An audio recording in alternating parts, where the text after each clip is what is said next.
The brand new red Toyota sat in the driveway of the apartment complex like it had every right to be there, gleaming under the sodium streetlight while my pantry held nothing but half a box of off-brand macaroni and a single can of beans. I stood on the sidewalk with a plastic grocery bag cutting into my wrist.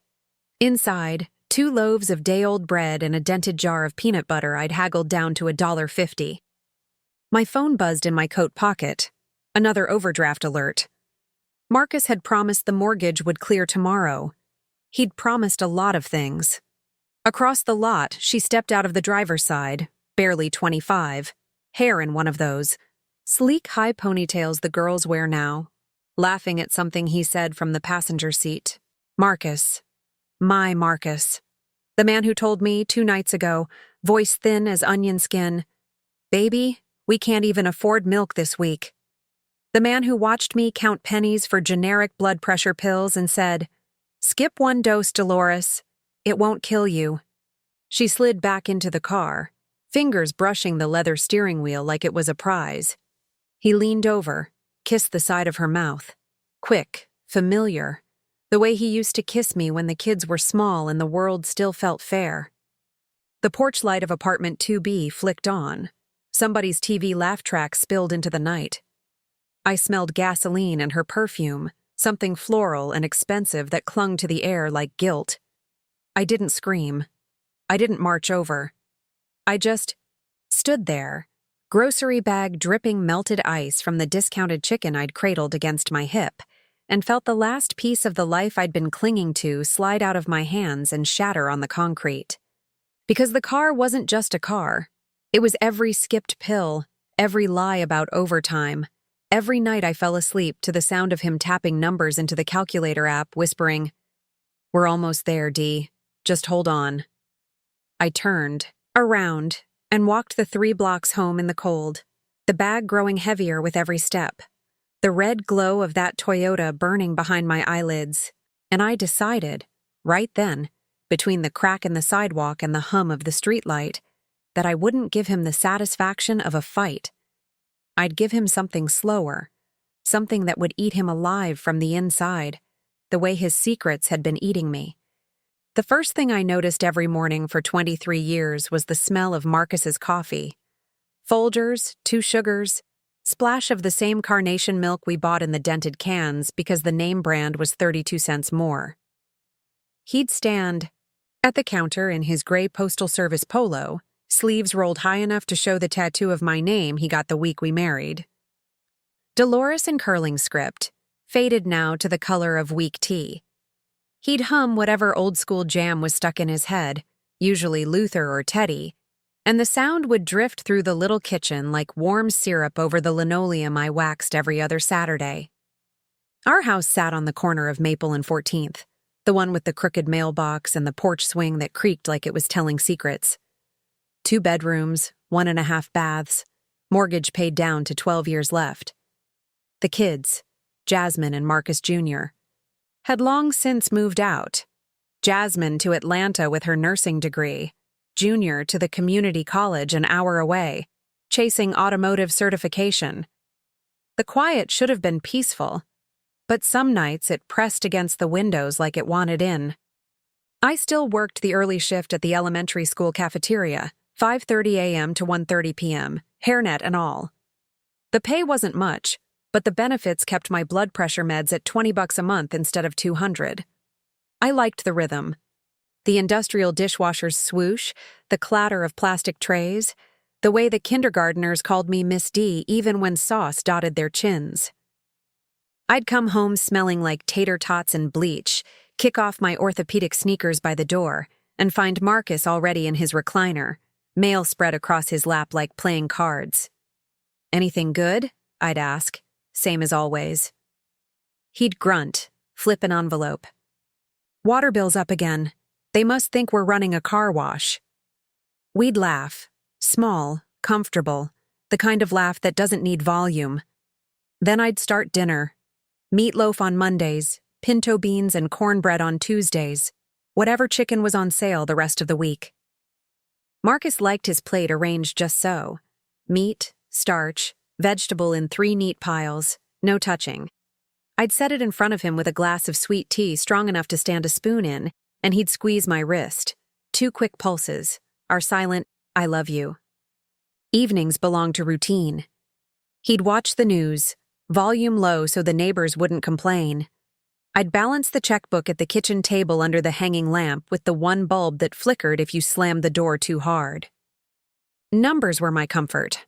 Columns that added up, debts that shrank if you were careful. I kept a spiral notebook with every expense.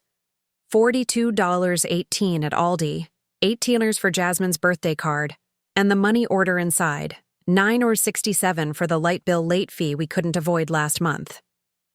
Marcus trusted me with the finances the way some men trust their wives with the remote control. "You're the brains, Dee," he'd say, and I believed him. Weekends smelled like lemon pledge and the bacon I fried slow so it curled just right. We'd drive the old Camry to the Super Saver, coupons clipped and organized in a plastic accordion file. Marcus pushed the cart. I walked ahead scanning shelves. We had rules. Nothing over $2 a pound unless it was his birthday, store brand. Everything. No name brand cereal no matter how much the kids begged when they were little. At checkout, he'd unload while I watched the register like a hawk, ready to catch the double scan on canned tomatoes. The cashier, usually Tanya with the purple streaks, would tease, "Y'all still in love after all these years?" And Marcus would wink, say, "Dee keeps me in line." Back home, we'd unpack together, him handing me cans to line up label forward in the pantry, me sliding the cold milk into the fridge door where it belonged.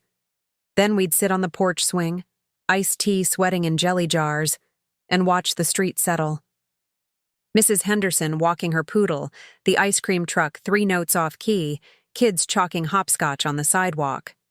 Marcus's hand would find the back of my neck, thumb rubbing the knot that lived there from bending over cafeteria counters. "We did good, didn't we?" he'd murmur, and I'd nod against his shoulder, believing it with every bone. Money got tighter the year the post office cut overtime. Roots consolidated, seniority shuffled. Marcus lost the extra hours that used to pad the grocery envelope. I picked up 2 evening shifts a week cleaning the church fellowship hall. The pastor's wife paid cash, $20 a night, and I'd come home smelling like lemon floor polish and the cinnamon rolls someone left out. Marcus would be asleep in the recliner, TV flickering blue across his face. I'd cover him with the Afghan his mama crocheted before the cancer took her, kiss the thinning spot at the crown of his head, and whisper, "We're okay, baby. We're okay." And we were. Or I thought we were. The house was paid for in love, if not in dollars. The kids called every Sunday, Jasmine with stories about patience, Junior asking if we needed anything from the auto parts store. Marcus still reached for me in the dark, palm warm against my hip, breath steady against my neck. Some mornings, I'd catch him looking at me across the kitchen like I was 25 again, the girl he met at the church picnic who spilled punch on his shoes and laughed until she cried.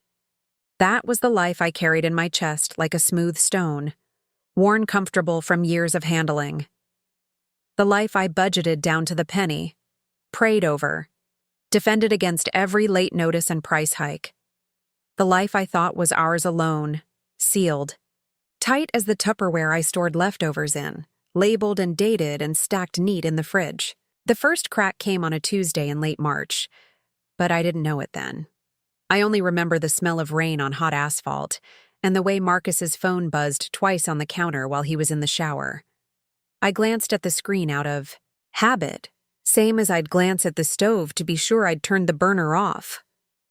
The preview read, "Thanks for the transfer, can't wait to show you tonight. No name, just a heart emoji the color of fresh blood." I stared until the screen went dark, then shook my head like a dog shedding water. Probably his buddy Darnell joking about fantasy basketball. Marcus hated emojis. He called them millennial hieroglyphics. I put the phone face down and went back to folding laundry. That night he came home late, 7:42 instead of 6:15, carrying the faint scent of a woman's perfume under the usual mail truck dust. Not mine. Mine was the Avon Sweet Honesty I'd worn since 1998, soft and powdery. This was sharper, like grapefruit and money. He kissed my cheek quick, eyes sliding past mine to the stove. "Smells good, Dee. Meatloaf?" I nodded, watching the way he tugged his collar like it itched. He ate 2 helpings, praised the green beans, then disappeared into the garage to check the oil. The garage light stayed on until after midnight. April brought the real squeeze. The electric company tacked on a fuel adjustment that turned our $112 bill into $148. I moved money from the Christmas club, $60 we'd been saving for Jasmine's plane ticket home, and paid it online at 2:17 a.m., while Marcus snored beside me. The next morning, I found a $20 bill tucked under the sugar bowl with a sticky note. "For your coffee fund, love M." I smiled, folded it into my bra like contraband, and used it to buy ground chuck instead. Little gifts like that kept the worry at bay. He was trying. We both were. I started skipping my afternoon pill on Fridays. Doctor said it was fine as long as I didn't make a habit. The generic bottle lasted 31 days instead of 30, which meant $8 back in the grocery envelope. I'd palm the tiny white tablet, slip it into the bottle, and swallow the lump in my throat with tap water. Marcus never noticed. He'd stopped asking about the orange prescription bag months ago. Saturdays we still did our Super Saver run, but the cart stayed lighter. No London broil, no name-brand detergent even when it was buy one get one. Marcus pushed slower, studying end cap deals like they were stock reports. "Pork shoulders $1.29 a pound," he'd say, hopeful. I'd nod, calculate how many meals I could stretch from 4 pounds and add it to the list. At checkout, he'd hand me the cash envelope, always thinner now, and I'd count it twice under the conveyor belt's hum. Tanya stopped teasing about love. She could see the strain in the way my lips pressed flat when the total climbed past budget. One Sunday after church, I found him in the laundry room staring at the washer like it had insulted him. "It's making that grinding noise again," he said. Repairman quoted $380. We stood there in the smell of bleach and warm cotton, the same room where we'd folded onesies and tiny socks not so long ago. "We'll manage," I told him, and I meant it. I called the appliance guy myself, negotiated him down to $340 if we paid cash. Marcus hugged me so hard my ribs creaked. "You're a miracle, Dee." That night he fell asleep with the TV on HGTV. Some couple flipping a house they couldn't afford. I watched the numbers scroll across the screen, $180,000 renovation, $45,000 profit, and felt the old ache behind my eyes. Our biggest flip was the $200 we'd saved for a new water heater. I clicked the remote off, tucked the Afghan around his shoulders, and went to bed counting ceiling cracks instead of sheep. May smelled like lilacs from Mrs. Henderson's bush and the charcoal from weekend barbecues we couldn't join because ribs were $3.99 a pound. Jasmine called to say she'd been promoted to charge nurse. The pride in her voice made me sit down hard on the porch step. Junior sent a selfie in his graduation cap, tassel swinging. I printed both pictures at the library for 12 cents each and taped them to the fridge with the magnet from our honeymoon in Myrtle Beach. Marcus started working Saturdays. "Special sorting project," he said. He'd leave at 6 a.m. with a thermos of coffee and come home at 3 smelling like truck exhaust and something sweet I couldn't name. I'd have pinto beans simmering, cornbread cooling on the rack. He'd kiss my temple, say, "Missed you," and head straight for the shower. Water bills crept up again. I kept the house spotless, baseboards dusted, sheets changed every Sunday. The oven self-cleaned until it gleamed. Clean was control. Clean was proof that love could still win. I'd catch Marcus watching me sometimes, eyes soft, and he'd mouth "thank you" across the room. Those moments were currency. I deposited them in the same mental jar where I kept the memory of him carrying me over the threshold, paint still wet on the front door. The last Saturday in May, he brought home a single red rose in a plastic sleeve from the gas station. "For my queen," he said, tucking it behind my ear. The petals were already browning at the edges, but I put it in a bud vase on the windowsill above the sink. Every time I washed dishes, I'd touch it, feel the silk give under my thumb, and tell myself we were still us. Just a little bent, not broken. That was the life I thought I was living, tight but honest, lean but loving. The life where skipping a pill or a steak was a choice we made together, eyes open, hands clasped under the table. The life where a 20 under the sugar bowl meant I see you, I'm trying. I watered that rose every day until the petals fell like drops of dried blood on the counter, and I swept them into my palm, pressed them between the pages of my checkbook register. Evidence, I thought. Proof that love leaves marks. The first real splinter slid under my skin on a Thursday in June, the kind of humid that makes the air feel like wet wool. I'd just pulled a tray of cornbread from the oven, golden, edges crisp the way Marcus liked, and the kitchen fan was rattling like it had a secret. My phone buzzed on the counter, the bank app, red banner across the top. Overdraft alert. Checking, $36.42. I stared at the numbers until they blurred, the smell of hot cornmeal suddenly sour in my throat. Marcus had taken the envelope to the bank that morning, $420 in cash, the exact amount for mortgage and the light bill. He'd kissed me goodbye at the door, coffee breath and the scratch of his beard against my cheek.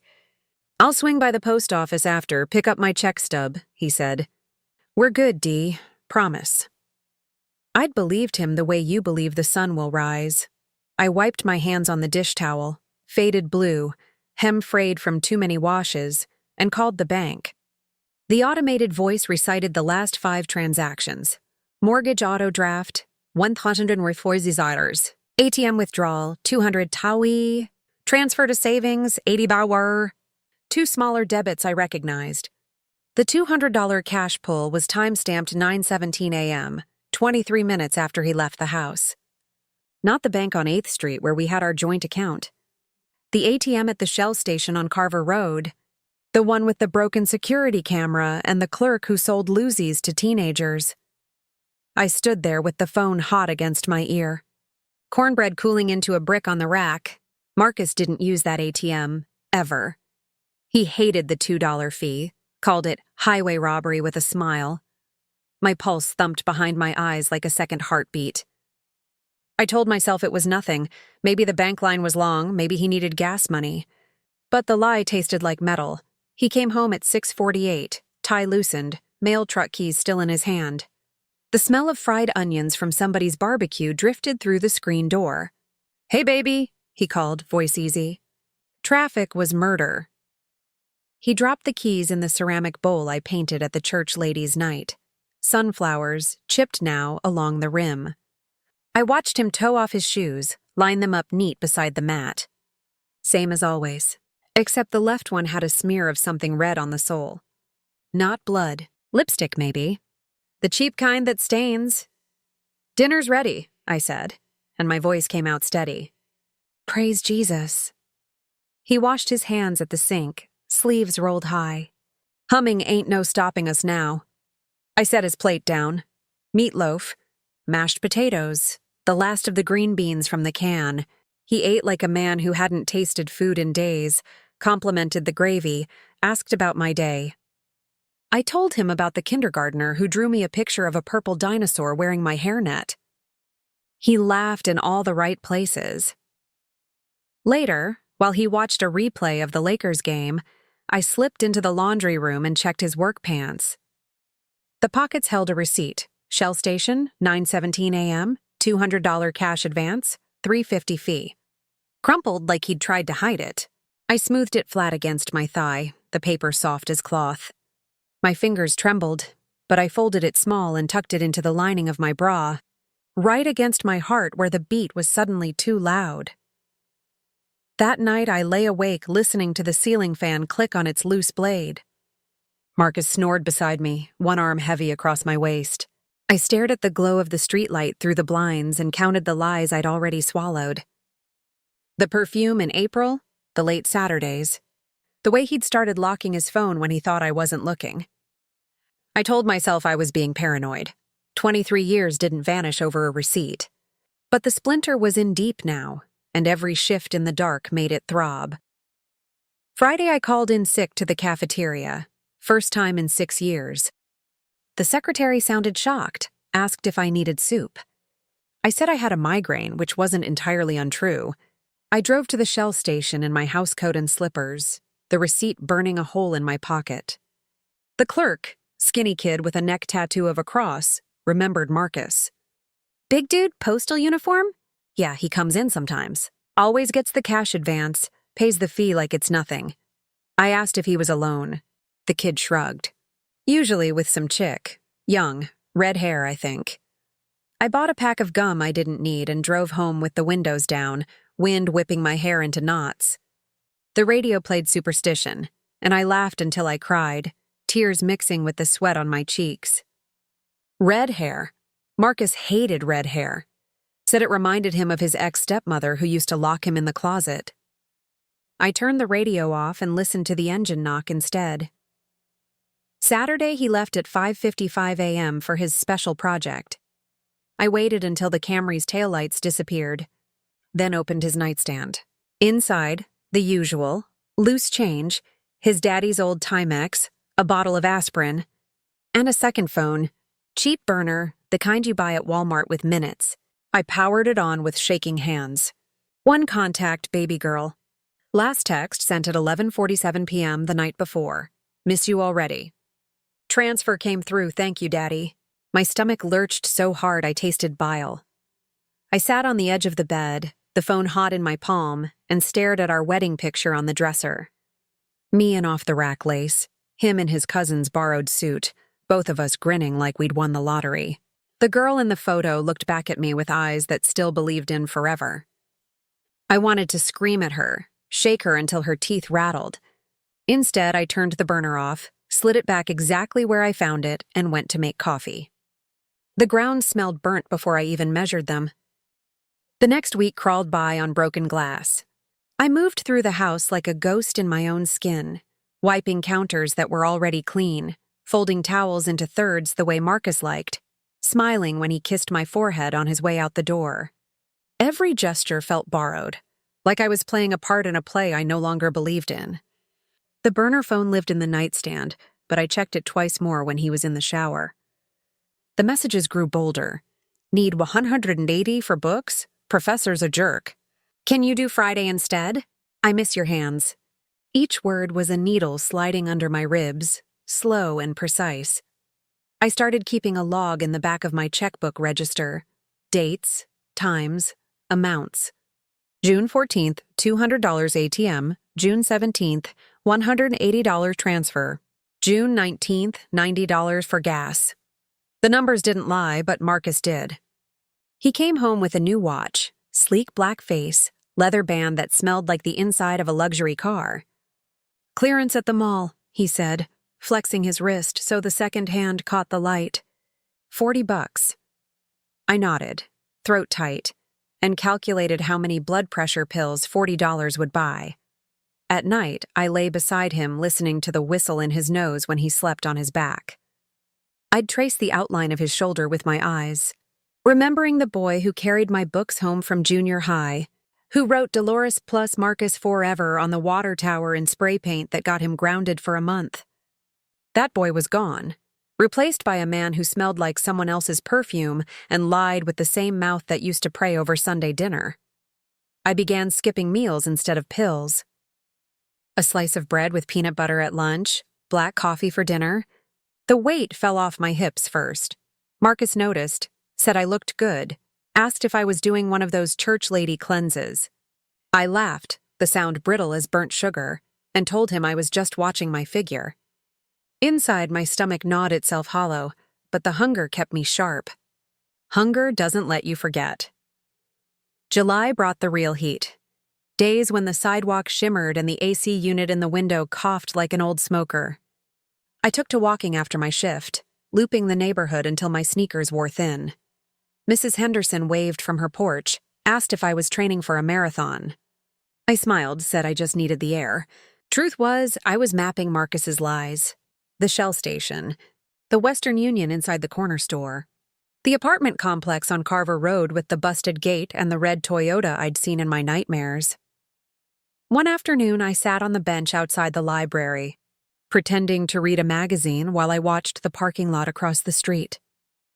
At 4:12 p.m., the Camry pulled in, Marcus at the wheel, passenger seat occupied by a woman with red hair twisted into a knot on top of her head. She wore sunglasses too big for her face and a sundress the color of lemonade. He leaned over, said something that made her laugh, then handed her an envelope. She kissed his cheek, quick, practiced, and slipped out, hips swaying as she walked toward the apartments. Marcus watched her go, a small smile playing at his mouth. The same smile he used to give me when I wore my good dress to parent-teacher night. I stayed on that bench until the sun baked the back of my neck raw. When I stood, my knees cracked like kindling. I walked home past the elementary school where the janitor was locking up, past the church with the marquee that read, "God sees all." The words felt like a joke. God might see, but he wasn't telling. That night, Marcus brought home Chinese takeout, shrimp fried rice, egg rolls, the little white boxes with the wire handles. "Celebrating," he said, popping a fortune cookie open. "Good things come to those who wait." He laughed, tucked the slip into his shirt pocket like a trophy. I picked at my food, the shrimp tasting like rubber bands. He talked about a new route at work, how the supervisor was riding him hard. I nodded in all the right places, but my mind was on the envelope, the redhead, the way his eyes slid away when I asked where the money came from. "Lottery ticket," he said, mouth full of rice. "Scratched off $20 at lunch." I smiled, teeth aching from the effort, and excused myself to the bathroom. Locked the door, sat on the edge of the tub, and cried without sound, tears sliding hot down my cheeks while the fan whirred overhead. $20 didn't buy shrimp fried rice for two and leave change. $20 didn't buy a leather watch or transfer $180 to a girl who called him daddy. I started leaving the house earlier, coming home later. Told Marcus the cafeteria needed extra hands for summer school lunches. He bought it, kissed me goodbye with lips that tasted like lies. I used the time to follow the money trail. The joint account statements showed transfers to a savings account I didn't recognize. Small at first, $50 here, $75 there, then $300 in a single lump. I called the bank from the payphone at the laundromat, voice disguised with a handkerchief over the receiver like some bad detective movie. The account was in his name only, opened 6 months ago. Balance: $4,812.47. I hung up and stood in the laundromat's humid air, watching socks tumble in a dryer that wasn't mine. 6 months. That was before the overtime cuts, before the special projects, before the red Toyota and the perfume that clung to his collar like a second skin. 6 months of me counting pennies while he built a life I wasn't invited to. The last clue came on a Sunday when the church fans were spinning lazy circles and Sister Ruth's solo cracked on the high note. Marcus stayed home, said his stomach was acting up, probably the takeout. I sat in our usual pew, hymn book open to blessed assurance, and felt the weight of every eye on me. Mrs. Henderson leaned over, whispered, "Marcus okay?" I nodded, smiled, sang the words I'd known since childhood. But my mind was on the envelope I'd found taped under the spare tire in the garage, $600 in 20s, crisp as new lettuce, with a note in feminine handwriting, for the down payment. "Love you always." K.I. left church early, claiming a headache. Drove straight to the apartment complex on Carver Road. The red Toyota was there, parked under the same sodium light. A child's car seat in the back. A sticker on the bumper, "Proud mommy of a terrific toddler." My hands shook so hard I could barely shift into park. I sat in the Camry until the sun dipped low, painting the sky the color of bruised peaches. Then I drove home, windows down, wind whipping tears from my eyes before they could fall. Marcus was on the porch swing, rocking slow, a glass of tea sweating in his hand. He smiled when he saw me, big, open, the smile that used to make my knees weak. "There's my girl," he called. "Thought you'd never get home." I smiled back, the expression stretching my face like a mask. "Traffic," I said, and went inside to start dinner. The envelope burned in my pocket, the truth a live coal against my thigh. I didn't confront him. Not yet. Some fires need time to burn the house down on their own. The envelope under the spare tire was the match. The rest was kindling waiting for wind. I carried it into the house, folded small against my palm, the paper crisp enough to cut. Marcus was still on the porch, humming along with the radio, some slow jam from the 90s, the kind we used to dance to in the living room with the kids asleep down the hall. I slipped past him, murmured something about starting laundry, and locked myself in the bathroom with the fan on high to cover the sound of my breathing. I sat on the closed toilet lid and unfolded the money like it was a letter from the devil. 6 crisp hundreds, still banded from the bank. The note was on pale pink stationery, the kind with tiny roses in the corner, for the down payment on the Corolla. You promised, remember? Love you always, Kay. A lipstick kiss in the bottom right, wet enough to smudge when I touched it. The scent rose up, that same grapefruit and money perfume that had been haunting his collars for months. I stared at the bills until the roses blurred. $600. That was 3 months of the extra shifts I'd been picking up at the church, 4 months of skipping my afternoon pill, 2 weeks of grocery money we didn't have. $600 for a car I'd never sit in, for a woman whose name started with K and ended with my husband's heart. The fan clicked off automatically. In the sudden quiet, I heard Marcus's footsteps on the porch boards, the creak of the swing stopping. "Dee, you all right in there?" His voice was soft, concerned, the same tone he used when Jasmine had the flu in 3rd grade. I folded the money back into the envelope, slid it into the waistband of my skirt under my blouse, and flushed the toilet for show. "Fine, baby," I called, washing my hands slow so the tremor wouldn't show.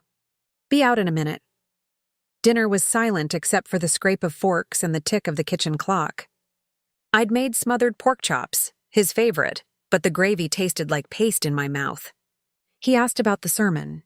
I said something about the prodigal son. He nodded, eyes on his plate, then reached for the salt like nothing in the world was wrong.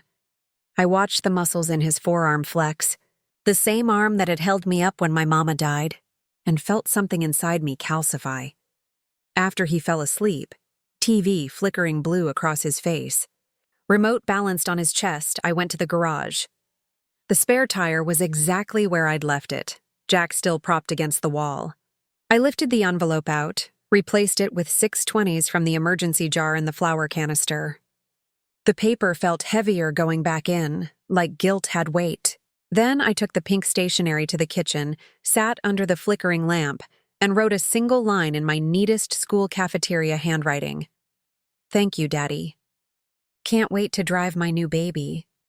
I signed it with a K in looping cursive, kissed the corner with the same cheap lipstick I'd found in his glove box months ago, and tucked it into the envelope. Evidence planted. Trap set. The next morning, he left for work at 5:47, thermos in one hand, lunch cooler in the other. I waited until the Camry's engine faded down Maple Street, then opened his nightstand.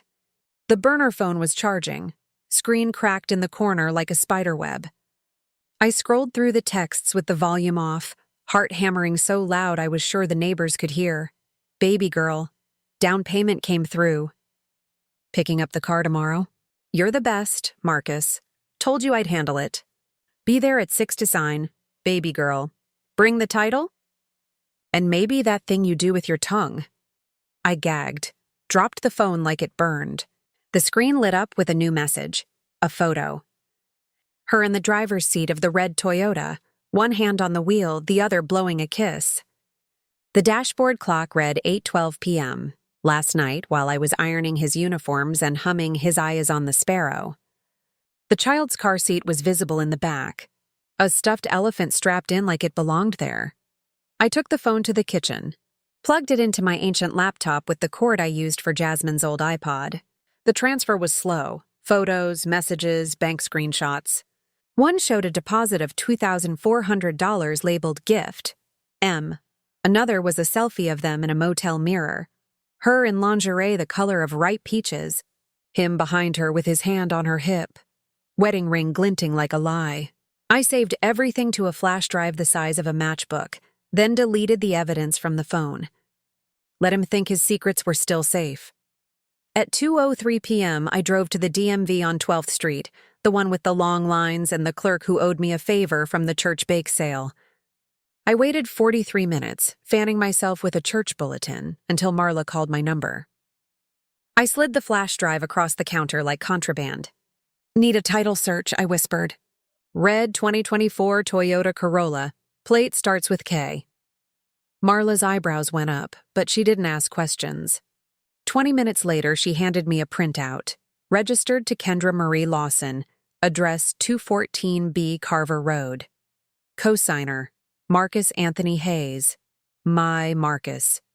The signature at the bottom was his, same looping M he used on our marriage license. I thanked Marla, bought her a coffee from the vending machine, and drove to the apartment complex with the printout folded in my purse. The Toyota was gone, probably at the dealership for the final paperwork. I parked across the street, engine off, and waited. At 5:57 p.m., the Camry pulled in. Marcus stepped out in his postal uniform, tie loosened, carrying a bottle of sparkling grape juice like it was champagne. Kendra met him at the door, red hair loose now, sundress hugging curves I hadn't had since Junior was born. She threw her arms around his neck, kissed him full on the mouth. A little boy toddled out behind her, maybe 3, curls tight as Marcus's used to be, skin the color of cafe au lait. He held up both arms. "Up, Daddy!" Marcus swung the child onto his hip like it was the most natural thing in the world. The boy buried his face in Marcus's neck, and Kendra laughed, the sound carrying across the lot like breaking glass. I sat frozen, hands fused to the steering wheel, watching my husband hold a life I'd never been invited to. The grape juice bottle caught the sunset, sparkling like a promise he'd never made to me. I don't know how long I stayed there. Long enough for the streetlights to flicker on, for the boy to fall asleep on Marcus's shoulder, for Kendra to lead them inside with her hand on the small of his back. Long enough for the truth to settle in my bones like winter. When I finally drove home, the porch light was off. Marcus always left it on for me. I let myself in with the spare key under the flower pot, the house dark and quiet as a tomb. I sat at the kitchen table with the DMV printout and the flash drive in front of me like tarot cards. The clock ticked past midnight. At 12:47 a.m., the front door opened. Marcus's key in the lock, the familiar jingle of his belt buckle. He smelled like grape juice and her perfume and the lie he'd been living for God knows how long. "Dee?" he called, voice thick with fake sleep. "You up?" I didn't answer, just sat in the dark with the evidence glowing faintly from the laptop screen. He found me there, flipped on the light, and the look on his face when he saw what I was holding. It wasn't fear. It was relief, like he'd been waiting for the axe to fall. The kitchen light buzzed overhead like a trapped wasp. Marcus stood in the doorway, one hand still on the switch, the other clutching his keys so tight the metal bit into his palm. His postal shirt was untucked on one side, a lipstick smudge on the collar the color of bruised plums. The smell of grape juice and Kendra's perfume filled the room, thick as smoke. I didn't move. Just sat with my hands flat on the table, the DMV printout between us like a loaded gun. The flash drive glinted beside it, tiny and lethal. On the laptop screen, the selfie of them in the motel mirror, frozen mid-laugh. Marcus's wedding ring caught the light like a wink. He cleared his throat. "Dee, it's not—" "Don't." My voice came out calm, low, the way it did when a kindergartner spilled milk and tried to blame the table. "Don't you dare start with 'it's not what it looks like,' because it is exactly what it looks like." His shoulders sagged. The keys slipped from his fingers, clattered to the floor. He didn't bend to pick them up. Just stared at the printout like it might bite him. "How long you known?" "Long enough to watch you swing that little boy onto your hip and call you daddy." I pushed the photo toward him, Kendra in the sundress, the child's curls against Marcus's neck. "Long enough to see you hand her $600 for a car, while I'm eating peanut butter on stale bread so we don't lose the house?" He flinched like I'd slapped him. Good. I wanted him to feel it in his bones. Marcus pulled out the chair across from me, sat heavy. The wood creaked under his weight, same as it had the night he proposed, 24 years ago, right here at this table. He'd had a ring pop and a promise. Now he had lies and a second family. Her name's Kendra, he said, voice barely above a whisper. Met her at the post office. She was a temp, filling in for Darnell's route. Started talking. One thing led to another. How long? He rubbed a hand over his face. 2 years. The boy, Trey, he's almost 3. 2 years. 730 days of me ironing his shirts, packing his lunches, praying over his dinner plate while he built a life 3 miles away. 2 years of skipped pills and overdraft alerts, and we can't afford it, Dee. I laughed then. Short, sharp, the sound of something breaking. You bought her a car. I tapped the printout. Co-signed. Put your name on it. Our credit. Our future. While I'm cutting coupons for generic beans. I was going to tell you. When? I leaned forward. When the repo man came for the Camry? When Trey started kindergarten and needed school fees? When Kendra decided she wanted a house too? He didn't answer. Just stared at his hands like they belonged to someone else. I opened the laptop again, clicked to the bank screenshots. $4,800 in a secret account. Transfers every payday, while I'm skipping my blood pressure meds so we can save. I scrolled slow, letting each number sink in. You told me overtime got cut. You told me the water bill was high. You told me we were broke. Marcus's eyes filled. Real tears, this time. Not the crocodile kind he used when I found the first receipt. I didn't know how to stop, Dee. It started small, helping with rent, diapers. Then the car. She said it wasn't safe. The old one broke down with Trey in it. I panicked. Panicked. I tasted the word, bitter as burnt coffee. You panicked so hard you bought her a brand new Toyota. With leather seats. While I'm driving a '98 Camry with a cracked dashboard and praying the transmission holds, he reached for my hand. I pulled back like he was fire. Don't touch me. My voice cracked on the last word, but I didn't care. You don't get to touch me after you've been touching her with the same hands that held our babies. After you've been calling another woman's child son. The silence stretched, thick and ugly. Outside, a dog barked 3 houses down. The fridge hummed. Marcus wiped his eyes with the heel of his hand, smearing the tears across his cheek. I love you, Dee, he said. I never stopped. It was a mistake. A stupid, selfish mistake. I'll end it. I'll sell the car, give you the money, whatever you want. Whatever I want? I stood up so fast the chair scraped backward. I want my husband back. The one who carried me over the threshold. The one who cried when Jasmine took her first steps. The one who prayed with me when Junior got arrested at 16. Where is he, Marcus? Because the man sitting here smells like another woman's bed and lies. He opened his mouth, closed it. No words left. I picked up the flash drive, held it between 2 fingers. I have everything. Photos, texts, bank records. The title with your signature. I could ruin you. The post office. The church. Jasmine and Junior. They'd never speak to you again. His face went gray. Dee, please, but I won't. I slipped the drive into my pocket. Not yet. He looked up confused, hope flickering in his eyes like a dying bulb. I leaned in close enough to smell the grape juice on his breath. You're going to destroy yourself, Marcus. With the truth. Every lie you told, every dollar you stole from us, you're going to live with it. Out loud, starting tomorrow. I walked past him to the bedroom, locked the door behind me. Sat on the edge of the bed we'd shared for 2 decades and stared at our wedding picture. The girl in the lace dress smiled back, clueless. I took the frame down, turned it face down on the dresser. Then I opened the nightstand, took out the burner phone and powered it on. One new message from baby girl. Picked up the car. Thank you, thank you, thank you. Trey loves it. When you coming to see us? Miss you already, I typed back. Thumbs steady, tomorrow. PM. Bring Trey. We need to talk. Sent.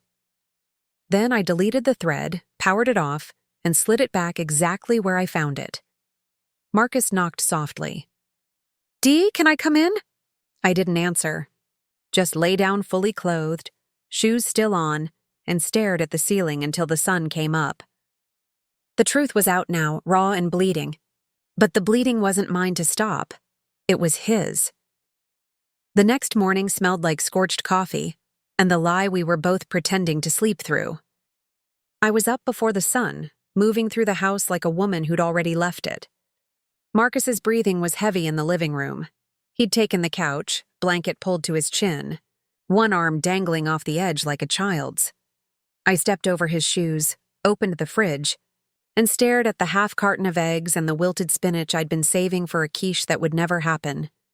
I closed the door without taking anything out. At 5:42 a.m., I sat at the kitchen table with a yellow legal pad and a pen that skipped. I wrote in neat columns, assets, house, 12 wires left, Camry, my 401k, his postal pensionettes, mortgage, my medical, the $4,800 he'd funneled to Kindred at evidence, flash drive, DMV printout, burner phone, envelope with the lipstick kiss. I underlined evidence 3 times.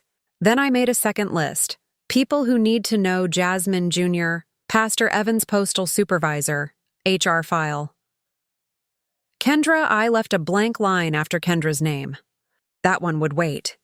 Marcus stirred at 6:15, sat up slow, blanket pooling in his lap. His eyes were puffy, hair sticking up in gray tufts. "Morning?" he croaked. I didn't answer. Just slid a mug of coffee across the table. Black. No sugar. The way he drank it when we were broke in '99 and sugar was a luxury. He wrapped both hands around it like it might run away. "I'm calling in sick," he said.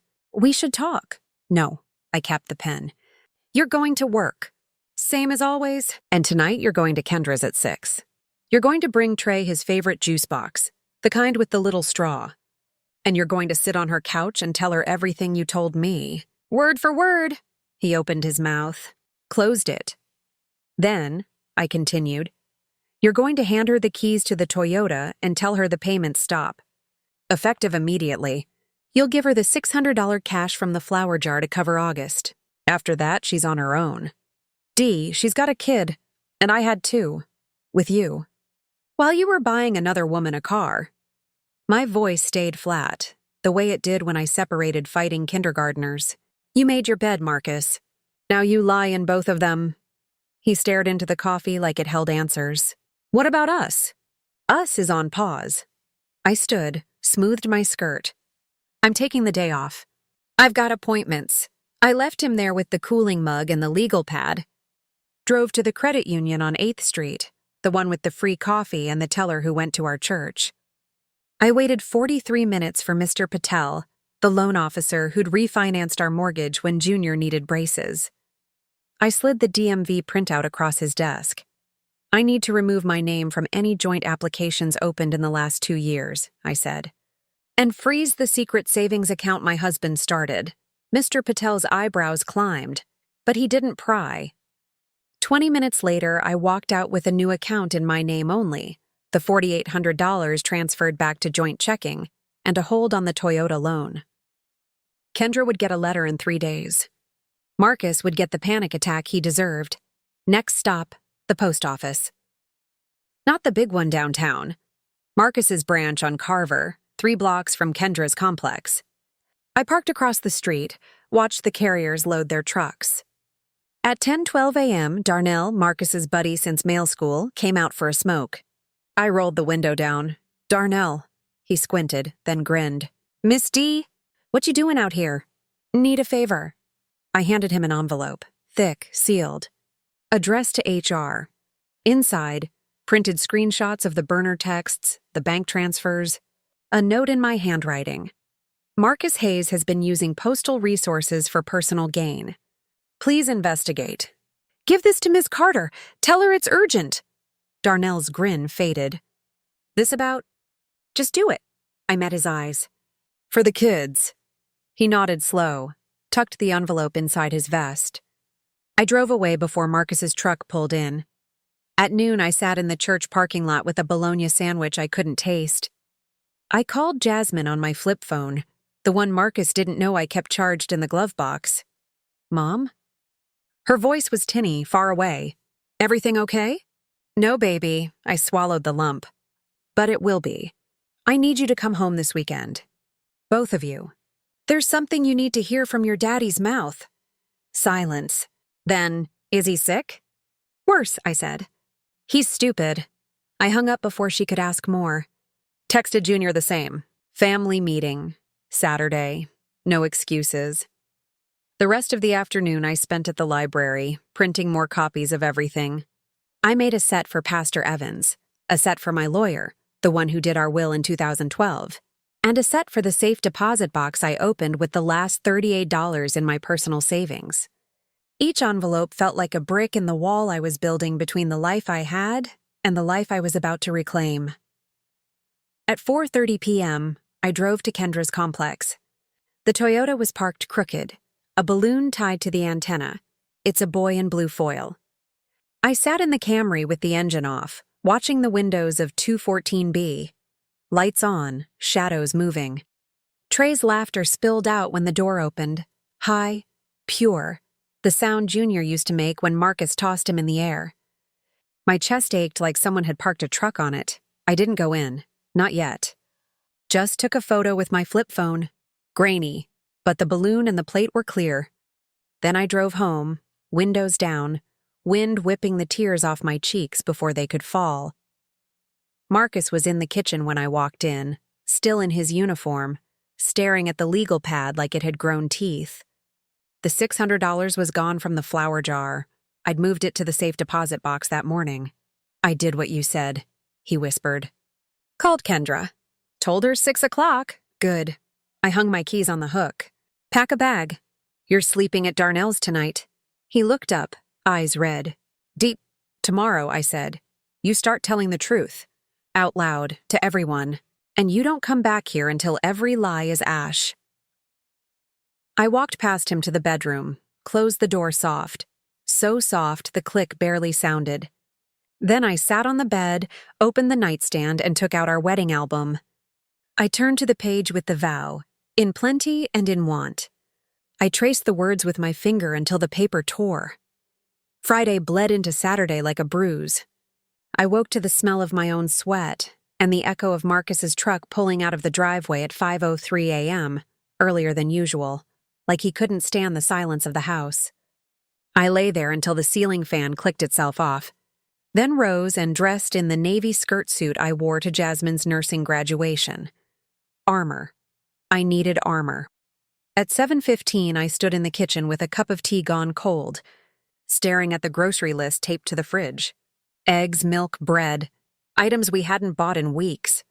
I took the list down, crumpled it, and wrote a new one on the back of an envelope.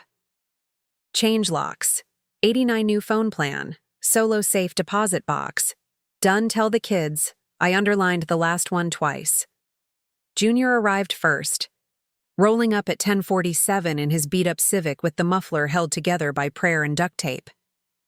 He unfolded his long frame from the driver's seat, cap backward, eyes scanning the porch like he was expecting police tape. Ma? He called, voice cracking on the second syllable.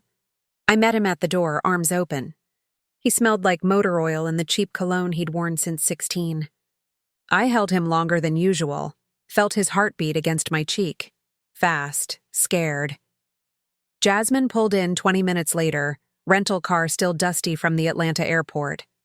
She stepped out in scrubs under a denim jacket, hair in the same high bun she'd worn since nursing school.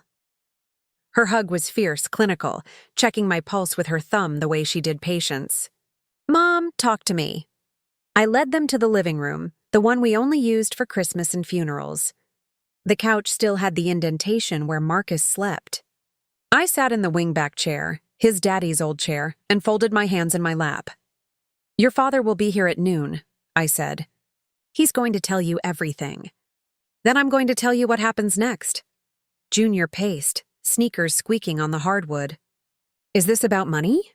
I heard him on the phone last week. Sounded like he was begging somebody. Jasmine sat beside me, took my hand. Mom, your pressure's high. I can feel it. I squeezed her fingers. It's been high for months, baby. That's part of the story. At 11:58, the front door opened without a knock. Marcus stepped in carrying a paper bag from the corner store. Apple juice boxes, the kind with the little straws. His eyes were bloodshot, uniform wrinkled like he'd slept in it. He looked at the kids, then at me, and something in his face crumpled. "Sit," I said. He sat. The telling took 43 minutes.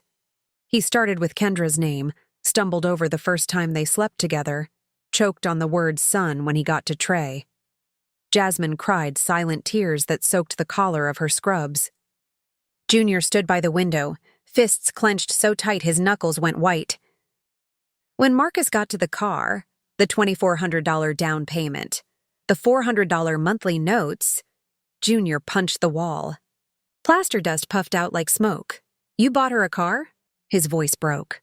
"While Ma's eating saltines so we don't lose the house?" Marcus couldn't meet his eyes.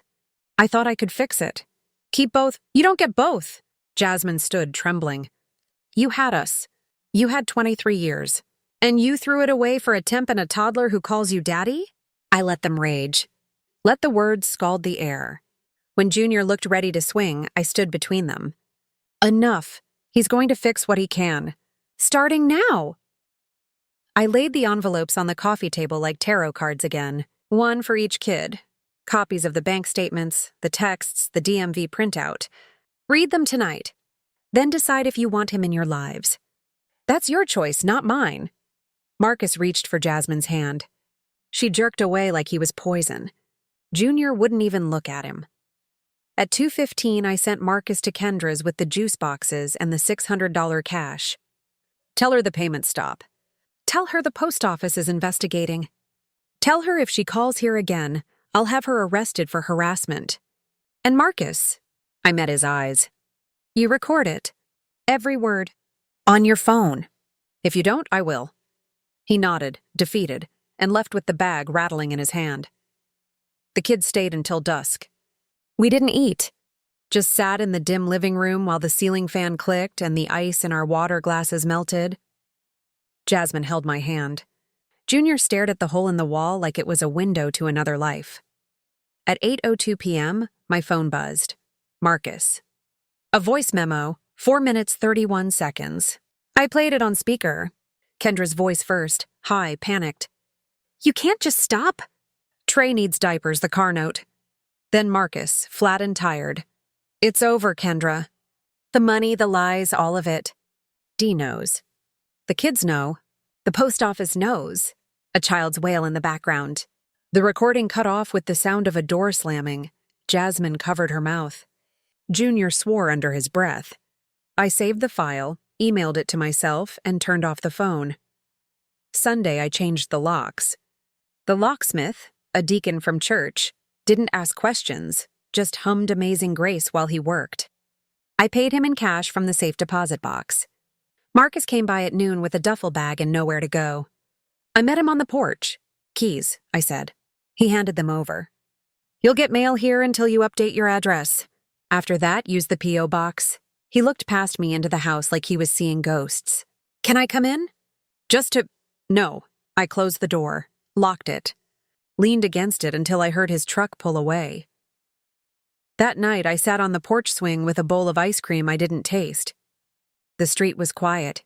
Mrs. Henderson's poodle asleep, the ice cream truck long gone. I opened the burner phone one last time. One new text from Kendra. "This isn't over. I'll tell everyone what a cold bitch you are." I typed back, "Go ahead." "I have receipts." Then I removed the battery, dropped the phone in a bowl of water, and watched it sink. The house felt bigger without him. Cleaner. I walked room to room, touching the places he'd left, his razor in the bathroom, his coffee mug in the drain board. I packed them in a box labeled Goodwill and set it by the door. Before bed, I opened the safe deposit box key on its little red string. Tomorrow, I'd move the $4,800 into an account with only my name. Tomorrow, I'd call the lawyer about separation papers. Tomorrow, I'd start breathing again. But tonight, I sat in the dark with the fan clicking and the truth finally quiet. The storm had broken. Now came the cleanup. Monday morning smelled like rain on hot pavement, and the lemon polish I used on the coffee table until it gleamed. I woke before the alarm, the house quiet in a way it hadn't been in 23 years. No clink of Marcus's spoon against his mug. No low hum of the radio preacher. just the tick of the kitchen clock and the soft creak of the floorboards under my slippers. I dressed in the gray slacks and white blouse I wore for parent-teacher nights. Respectable, unremarkable. At 7:12 a.m., I walked to the post office on Carver Road, the one with the cracked sidewalk and the flag that hung half-mast on windy days. Darnell was outside loading his truck, cigarette dangling from his lip. He saw me coming and stubbed it out quick, guilt in the set of his shoulders.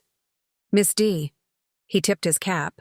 "HR got your envelope. Miss Carter's fit to be tied." "Good," I said. "Tell her I'll be in at 9. I kept walking, past the Shell station where the clerk now avoided my eyes, past the apartment complex where the red Toyota sat under a tarp like a guilty secret. At the church, I slipped into the fellowship hall, brewed a pot of coffee strong enough to wake the dead, and waited for Pastor Evans.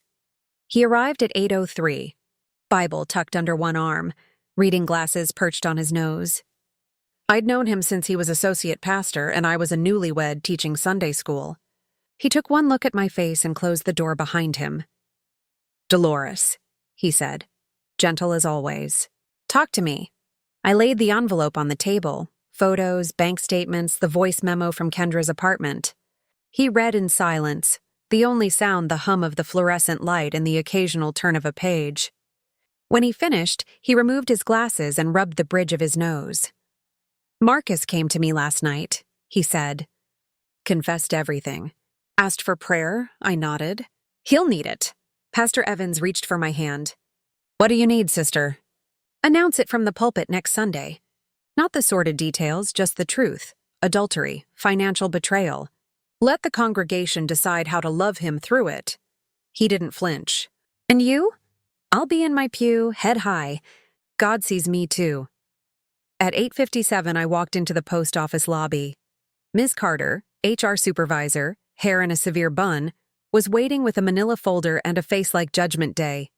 She led me to a small office that smelled of ink and old paper.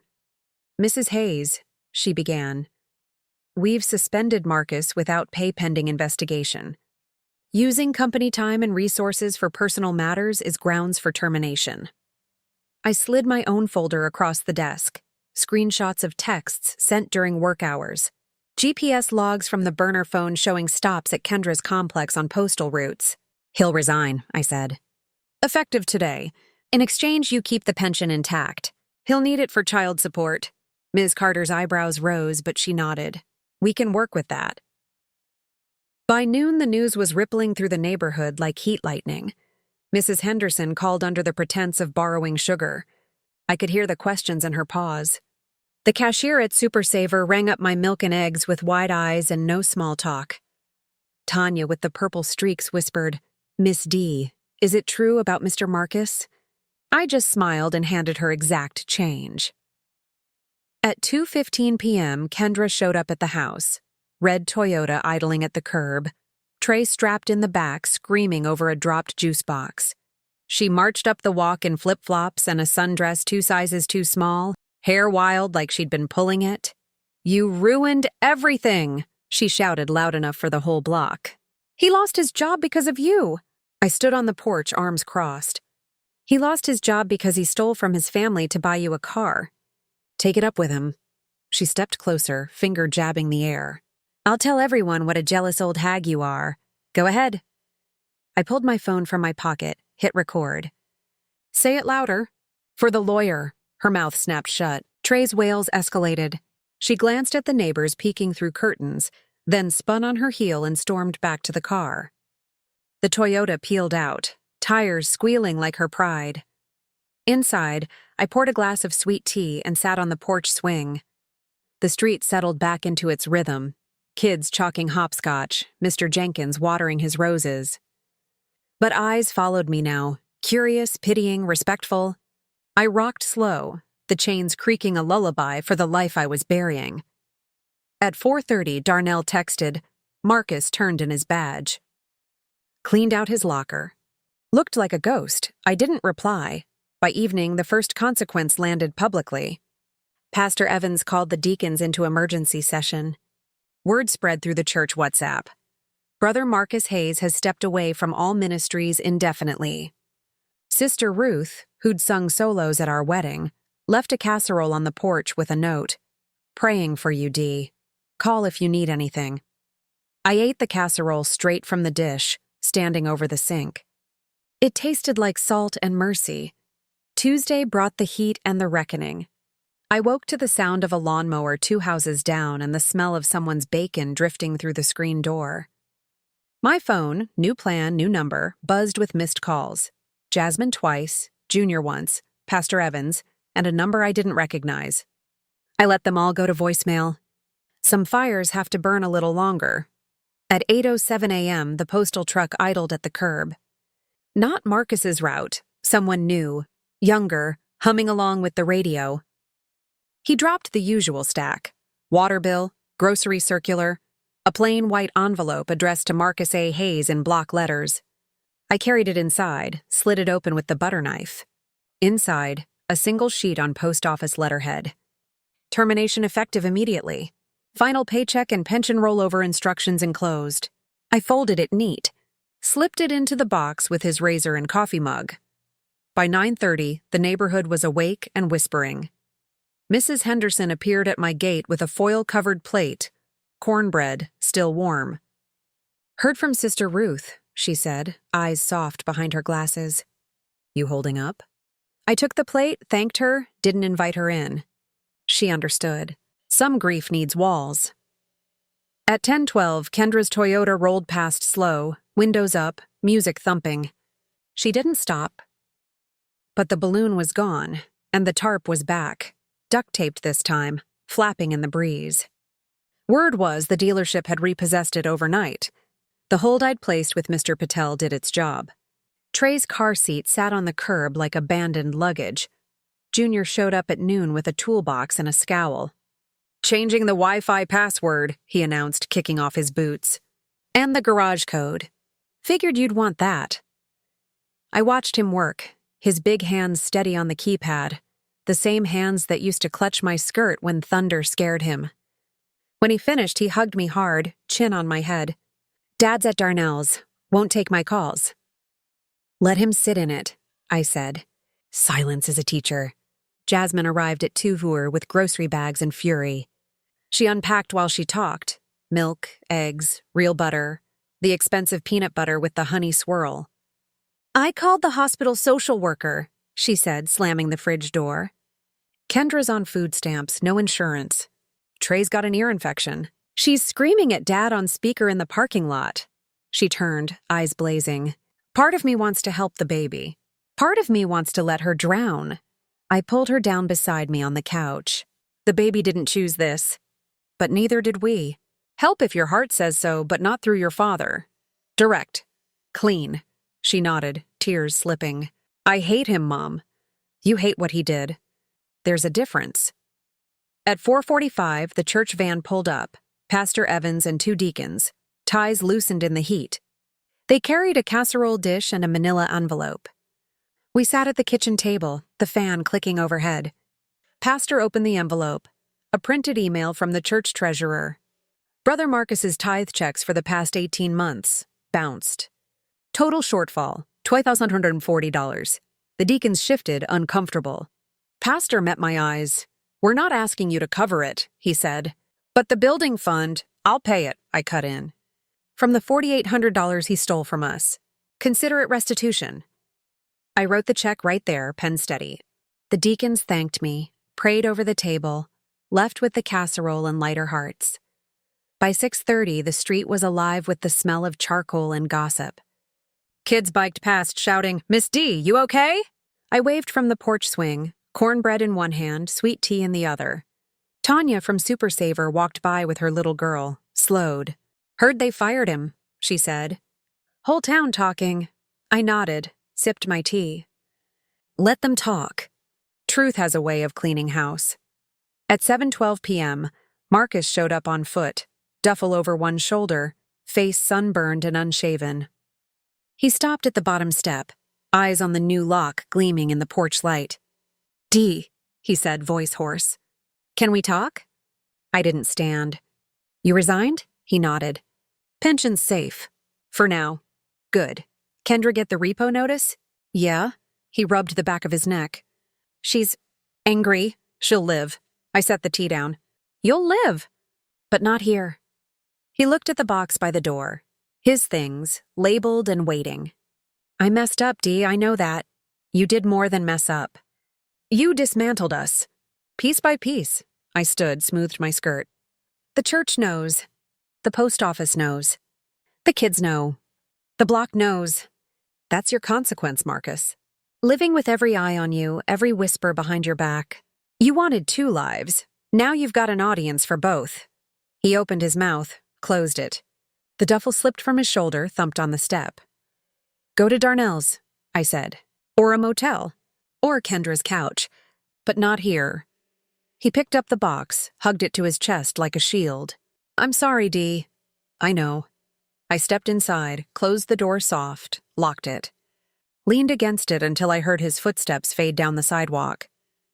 The house settled around me, quiet, clean, mine. I opened the windows, let the night air in. Somewhere down the street a dog barked, a baby cried, life kept moving. I poured the last of the tea, raised the glass to the dark, to truth, I whispered. May it finish what it started. The first night the house was truly mine, I slept in the middle of the bed. No warm body on the left, no snoring to my right, just the fan clicking and the faint smell of lemon polish still clinging to the air. I woke at 3:17 a.m. to silence so complete it felt like church before the organ starts. I lay there, hands folded over my stomach, and let the quiet settle into my bones. It didn't hurt. It simply was. Wednesday I rose with the sun and made coffee the way I liked it. 1 sugar, real cream, no arguments. I drank it on the porch swing, barefoot, watching Mrs. Henderson's poodle sniff the same patch of grass it sniffed every morning. The cornbread was gone. I'd eaten the last square with butter and a drizzle of honey, standing over the sink like a woman who no longer had to share. At 8:02 a.m., I walked to the credit union. Mr. Patel met me in his office, tie patterned with tiny pineapples. I slid the separation agreement across the desk, drawn up overnight by the lawyer who still remembered Jasmine's braces. File it, I said. No alimony. He keeps the pension. I keep the house and the Camry. The $4,800 stays with me. Restitution for the Toyota and the bounce tithes. Mr. Patel signed without questions. The papers felt lighter than the grocery bags I used to carry home. I stopped at Super Saver on the way back. Tanya rang me up slow, eyes soft. Misty, you need anything? Ride to church, help with the yard? You call. I bought real butter, a pint of strawberries, the good peanut butter. The total came to $28.47. I paid with the $20 Marcus used to leave under the sugar bowl, plus a $10 from the new account. The change went into the jar labeled Jasmine's Ticket Home. Junior showed up at noon with a lawnmower and a cooler of sweet tea. We worked side by side, no words at first, just the roar of the engine and the smell of cut grass. When the yard was neat, he wiped his forehead with the hem of his t-shirt.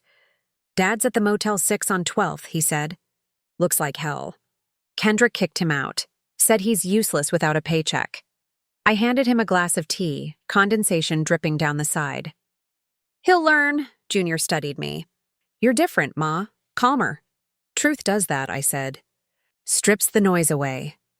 Jasmine arrived at 3 Eyes with a duffel and her stethoscope around her neck. She'd taken emergency leave, told the hospital her mother needed her. We sat at the kitchen table and made a budget on the back of the separation papers. My cafeteria salary, the postal pension untouched, the $4,800 seed money. We opened a high-yield savings account online, 3.8% interest, no fees. She showed me how to set up auto transfers, $50 a paycheck into emergency, $25 into travel. By the time the sun slanted gold through the blinds, we had a plan. That night we cooked together, real food, no skimping. Chicken thighs browned in the cast-iron skillet, rice steaming, green beans with a pat of butter. Junior set the table with the good plates we saved for company. We ate in the dining room for the first time in years, candles flickering in the jelly jars. Jasmine told hospital stories, patients who sang hymns during blood draws, a doctor who proposed in the elevator. Junior talked about the garage raising his pay to full mechanic. I listened, fork paused halfway to my mouth, and felt the house breathe around us, full again, but different. After dinner, we sat on the porch swing, 3 abreast like when they were small.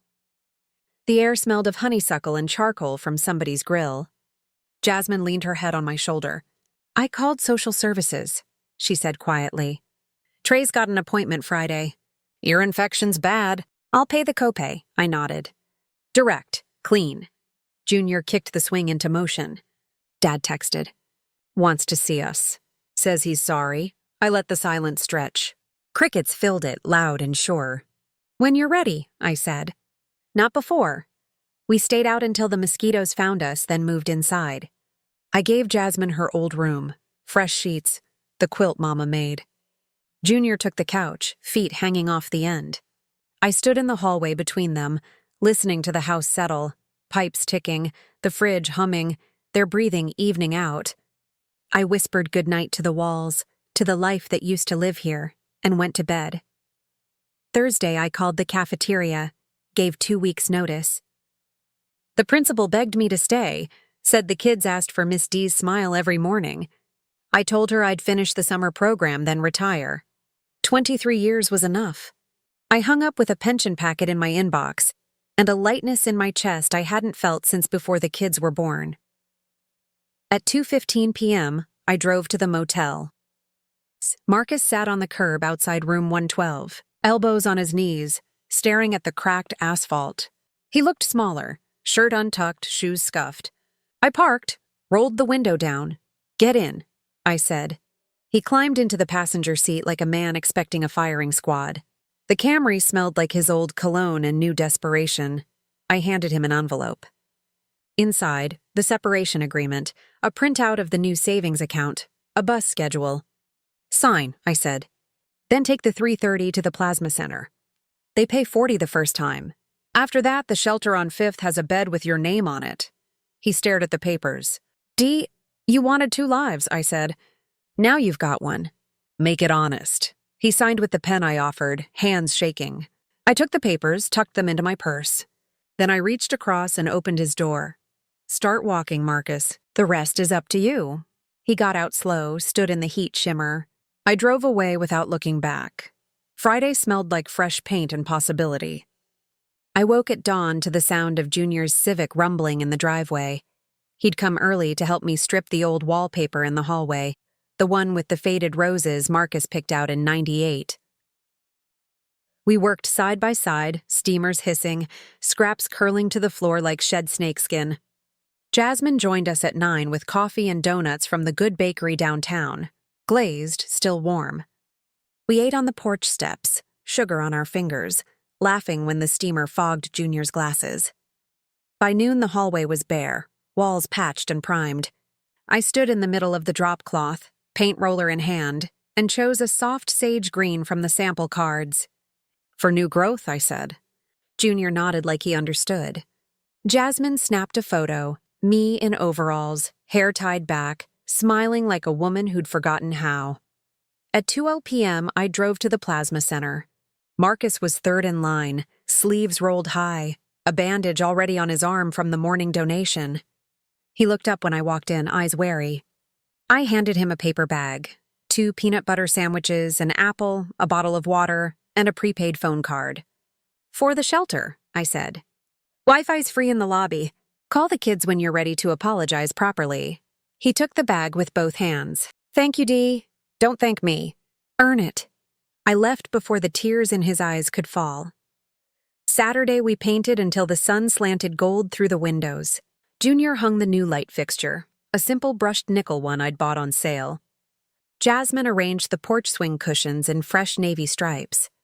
We ordered pizza, extra cheese, no skimping, and ate it cross-legged on the living room floor.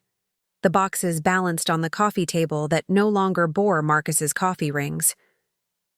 That night, I opened the safe deposit box one last time. The $4,800 was now $4,312 after the church tithe and the paint. I moved it all to the new savings account, set up a recurring transfer, $100 a month to a college fund I opened for Trey. No name on it yet. Just baby boy Lawson.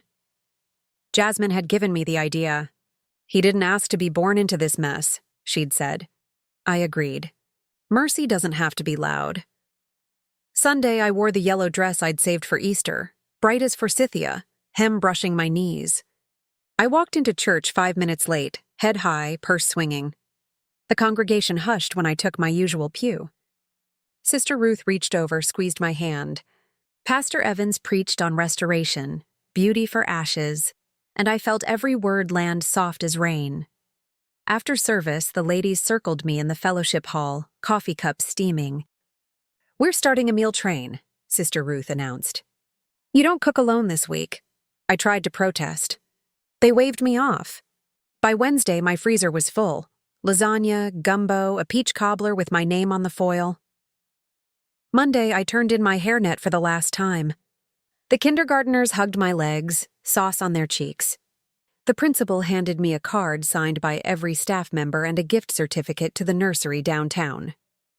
For your new garden, she said. I cried in the parking lot, windows fogged, then drove straight to the nursery and bought tomato starts, basil, and a flat of marigolds. Tuesday, Marcus called from the shelter payphone. His voice was steadier. Got a job interview tomorrow, warehouse second shift. Starts at 15 an hour. I listened to the hum of the shelter lobby behind him. Someone coughing, a TV blaring a game show. Good, I said. Call Junior when you get the offer. He'll want to know. Wednesday, the divorce papers arrived, signed, notarized, final. I filed them in the drawer with the house deed and the kids' birth certificates. Then I took the wedding album to the backyard, dug a hole under the new tomato plants, and buried it face down. The dirt was cool on my fingers. I patted it smooth, whispered, rest, and went inside to wash the earth from my nails. Thursday. Jasmine flew back to Atlanta with a promise to visit monthly.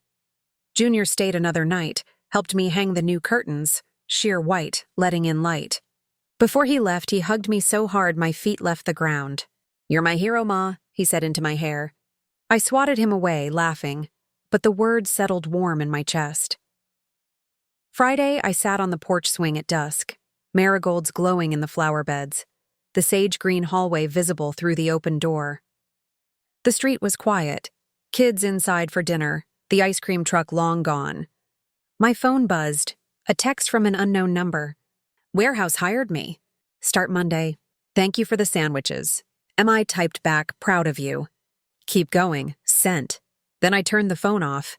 The fan clicked overhead. The tomatoes stretched toward the last light. I rocked slow, the chains singing their old lullaby, and felt the house breathe with me, full, clean, mine. The ache was still there, a bruise under the ribs, but it no longer owned the room. I had space now. Space to plant, to grow, to choose. I whispered to the dark, Thank you, Lord, for the breaking and the mending. Then I went inside, locked the door, and slept in the middle of the bed, dreaming of green shoots and open windows. The tomatoes are heavy on the vine now, red and warm from the sun, the way life feels when you stop waiting for permission to bite into it. I pick one every morning, slice it thick on toast with a pinch of salt, and eat it on the porch swing while the street wakes up. Mrs. Henderson's poodle still sniffs the same patch of grass. The ice cream truck still plays its 3 off-key notes, but the air tastes different, cleaner, like the house after a hard rain. Marcus lives in a 1-bedroom above the warehouse, pays his rent on time, sends Trey a card every birthday with a 20 tucked inside.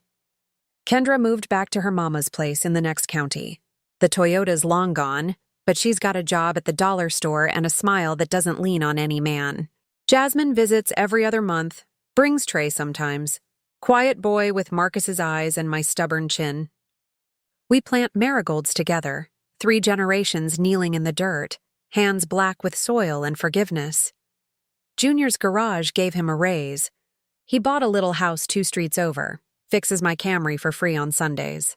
We grill chicken in his backyard, laugh until our sides ache, talk about everything except the year the world cracked open. Some stories don't need retelling. They live in the quiet spaces between us, healed over like scars under new skin. I never remarried. Didn't need to. The house is paid off, the garden's full, and my bed is wide enough for me and every dream I postponed. I volunteer at the church pantry now, teach the young wives how to stretch $1 in a heart. They call me Miss D, same as the kindergartners did. And I smile the way I do when the coffee's just right. 1 sugar, real cream, no apologies. Sometimes late at night, I still smell grapefruit and money on the breeze. I open the window, let it pass through, and close the screen before it can settle. The past visits, but it doesn't stay. So here's what I know. Love can break you, but it doesn't have to bury you. Truth is a hard master, but it's the only one that sets you free. And peace, real peace, comes when you stop begging the storm to quiet and start learning how to dance in the rain. Tell me, darling, would you have waited for the truth to destroy him, or would you have swung the wrecking ball yourself? Leave it in the comments. And if this story touched the tender places in you, hit that subscribe button, ring the bell, and share it with someone who needs to hear they're not alone. We heal together, one quiet morning at a time. Until next time, keep your heart soft and your boundaries strong.